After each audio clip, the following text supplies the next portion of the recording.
So by now we're used to solving quadratic equations which can easily factor into whole numbers. For example, if I gave you something like x squared plus 4x plus 3 is equal to 0, what we have to do is find two whole numbers such that when you multiply them, they give you positive 3, and when you add them, they give you positive 4. And with a little bit of thought, you can easily see that these two numbers are x plus 3 and x plus 1 is equal to 0. So now using the zero factor property, we know that x plus 3 is equal to 0, or x plus 1 is equal to 0. Or, in other words, x is equal to negative 3, or x is equal to negative 1. However, not all quadratic equations are like this. They're not easily factorable into whole numbers. For example, if I give you x squared plus 2x plus 4 is equal to 0, you would be very hard-pressed to find two numbers such that when you add them, they give you positive 2, and when you multiply them, they give you positive 4. At least not whole numbers. So for that, we actually have a nifty formula called the quadratic formula, which is a result of the quadratic theorem, which states as follows. For any quadratic equation in the form ax squared plus bx plus c is equal to 0, where a is obviously not 0, the solutions for x are as so. Now I want you to notice these equations. The only difference between the first x and the second x is the sign in the middle. One is positive and one is negative. So usually when we write out the equations for x, they're written like this.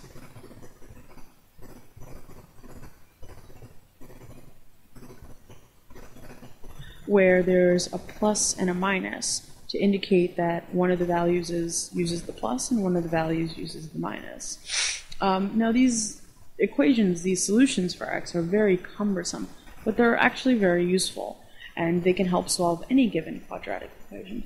So for example, let's look at that last one we just did. X squared plus 4x plus 3 is equal to 0. Now we know how to factor it, but I want to show you that the quadratic formula will give you the exact same result. So in this case, since it looks just like this formula up top here, we can substitute values for a, b, and c. So in this case, a is equal to 1, b is equal to 4, and c is equal to 3.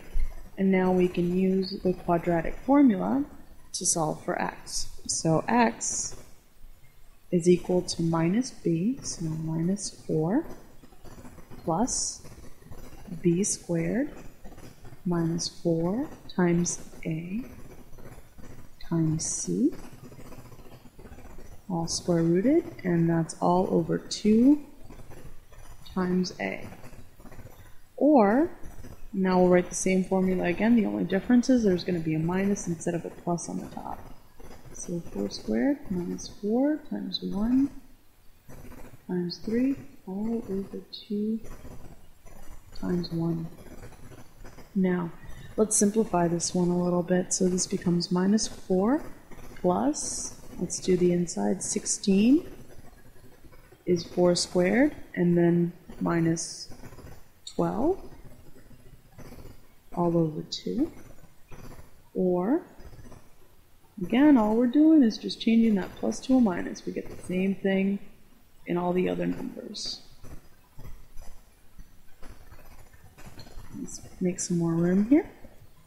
So simplifying it further, 16 minus 12 is 4, so we get minus 4 plus the square root of 4 over 2. Well, x is equal to minus 4 minus the square root of 4 over 2. And now simplifying this further, what's the square root of 4? It's 2. So x is equal to minus 4 plus 2 over 2, or x is equal to minus 4 minus 2 over 2. And then one final step, x is equal to minus 2 over 2, or minus 1, as it's also known, or x is equal to minus 6 over 2, which is the same thing as minus 3.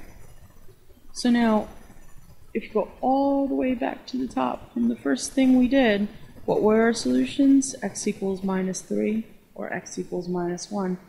And as you can see, we ended up getting the same thing using the quadratic formula.